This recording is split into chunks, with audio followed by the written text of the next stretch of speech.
games, everybody together, but where do you feel your line is at as far as chemistry? It's buzzing right now. I feel like we had a lot of good chances offensively. Got to keep that going, keep the speed, through the neutral zone, and just keep making plays down low like that. The balance that you have between offense and defense on that line, how would you describe that balance?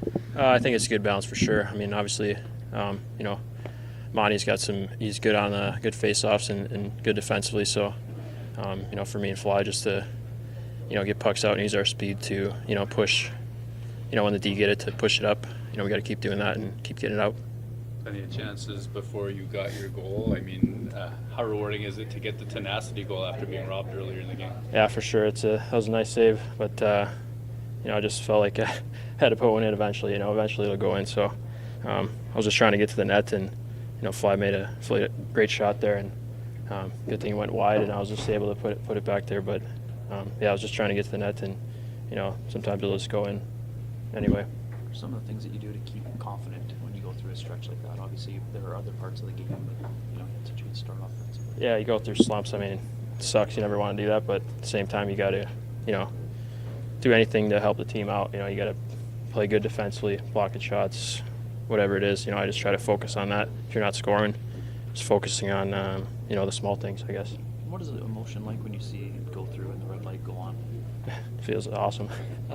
Feels great. I mean, not scoring for a while, just to help the team win, and just, there's no better feeling. Thank you. Thank you. Yep.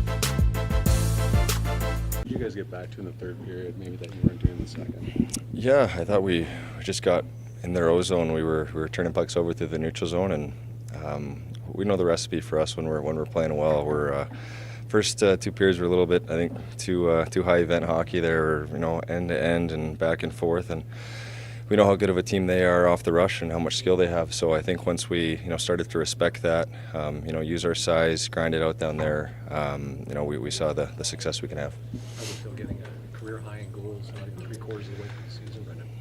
Feels good.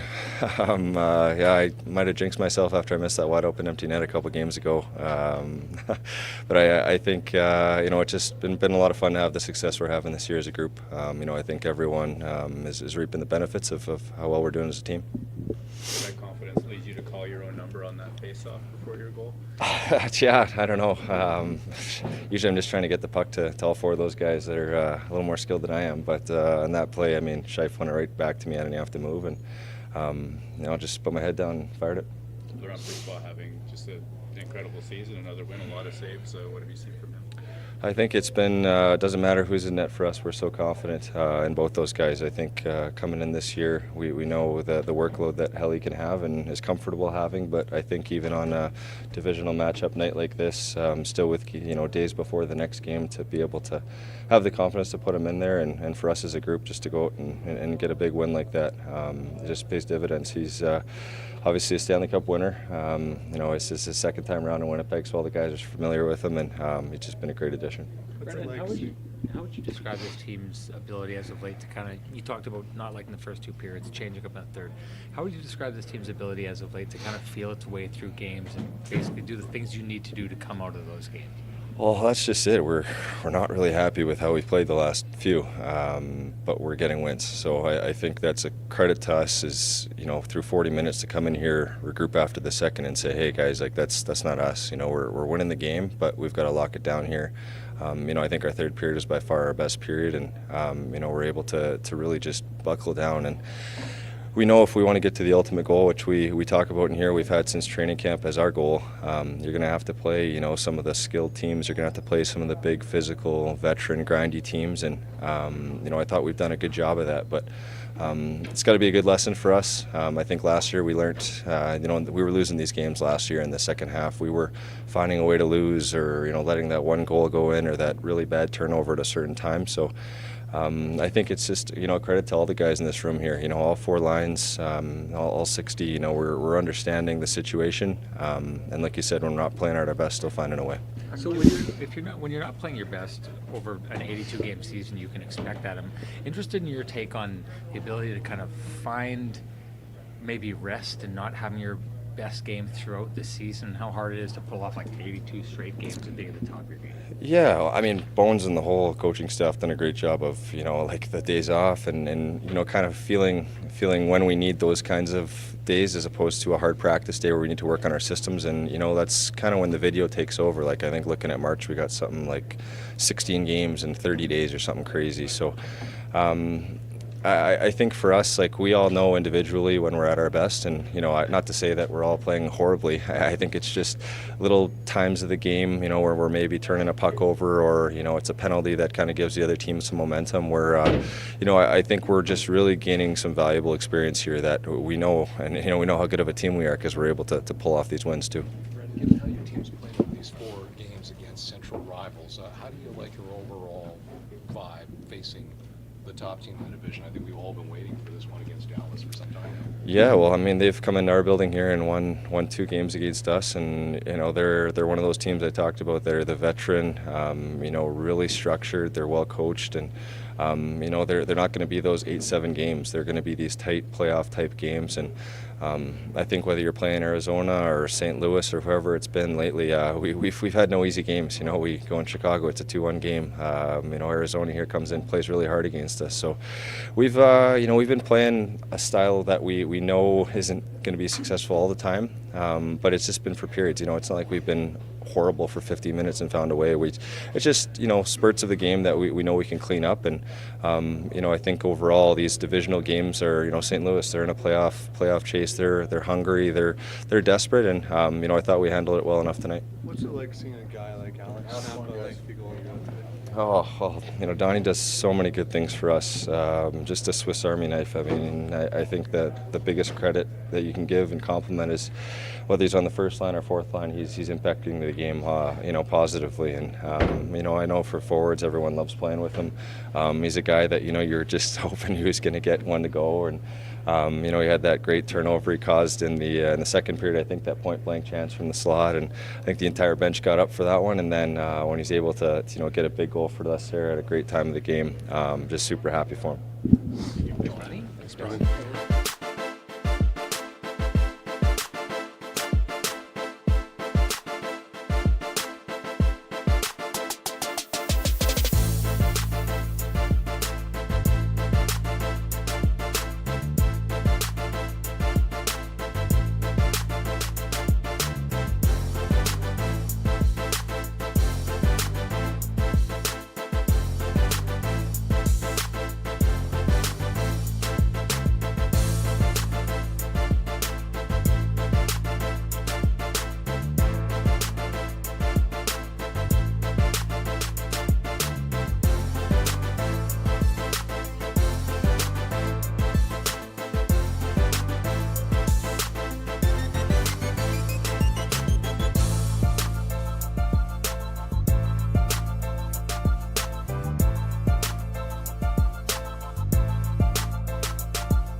options you have in net when you're able to put your backup in against a team like that, hungry team like that, and get the results that you get. Yeah, listen, he was great again tonight. He's been very consistent with those level of play. After the first couple of games early in the season, he's been wonderful. So we have no hesitance at all to put him in the net against anybody. So tonight's a divisional game. It's a big game. But as we said earlier, like when we signed him, we wanted to reduce Bucky's workload. We're doing that, and we're getting great goaltending from LB. So we have no hesitancy at all to put him in the net. 2 games ago, it looked like we were seeing the beginnings of some chemistry from that second line. Did you see them take a massive step in that tonight? They were good the first night they played together. They were very good again tonight. So you got 2 very reliable players in Sean and Alex, and it gives Nick a little more freedom out there, and he's better on that left side than he was on the right. And right now the line looks really good. We wanted, from day one since we got Sean, we're trying to get that chemistry on that second line. That's very, very important as we move forward. And so that line's look very good. And I know the third line got caught a little bit when Adam was out and that goal against them, but that Thomas and Kyrou line is. Wow, they're very good. Yeah. They're exciting. They play the game very fast. They're very, very dangerous on the rush, and especially when they got Torrey Krug coming up with them all the time. It's a 4-man rush every time, and they all hang on to the puck. They use the width of the ice on their entries, and they use each other, and they're able to make those cute little passes between the defender's stick and skates, and they just read off each other very well. But they're fast, they're highly skilled, and they're very, very poised and confident with the puck. Your thoughts, though, on Adams' ability to suppress that line tonight? Pardon me? Your thoughts, though, on Adams' line's ability to suppress they did a very good job. Listen, they're going to get their chances, that line. You saw Kyrou late in the game. He's just leaving the zone. He's out by the blue line. That's hard to defend. So I thought Adams' line did the job they needed to do. They shut them down as best they could. They pulled their goalie early, and there's a lot of those D-zone draws. And now you have Monahan, so you're running him and Lowry together, Lowry and Scheifele together. Is this kind of a dry run for the stretch run or playoffs? Like, do you imagine that in your mind? Yeah, that's what we need going forward. It's not just it's Thursday night, too, the next game. It's nice. You want to try to have 2 centermen out there at the end like that. And it's nice to have on that left side to have Sean and Adam out there for sure. And it looked like you gave quite a lot of time for Dylan and Pionk for that. What did you see from them battling? Yeah, well, they're very reliable. They were having an outstanding game tonight, so they should be on the ice. Is that the defenseman equivalent of rewarding guys that were scoring or something like that? Yep. Having a good game, you got to be on. You got to be on the ice. I just want to ask about Josh Morrissey. He's got 11 assists in his last 5 games. Is there something different you're seeing recently, or is that just a matter No, of he was creating a lot of offense earlier. We just weren't scoring any goals for him. We monitor the chances for and against very closely, and he's always been up there in terms of creating chances for us. So, yeah, it wasn't going our way offensively for a while, but now the puck's going in, and he's making great plays. And on creating chances, the fourth line, Nemeskov had a great chance late in the game there. What did you see from Perfetti, Nemeskov? Yeah, I like that line. Again, we're trying to give them some quality minutes because of the schedule that's coming up. Trying to reduce the schedule, the workload of the top 2 lines. Adams' line's going to get their customary 15 to 17 minutes, and we're trying to reduce the workload of those top 2 lines, and we need that fourth line to give us that 10, 12 minutes. Just one more about the Blues players you mentioned. You've faced off against Robert Thomas a lot in your career with Dallas and here. What about him makes him such a fascinating player and one of the most skilled passers in the league? Great skater. I mean, he is. He's fast and he's powerful. There's a lot of fast guys. I think he is powerful as well. He's very strong on his feet, and he's another guy that can make plays at high speed. Doesn't have to slow down to make a play. Some guys are fast, but they got to slow down and make that next play. He doesn't. He's got great vision, and he's a very talented player. Thanks.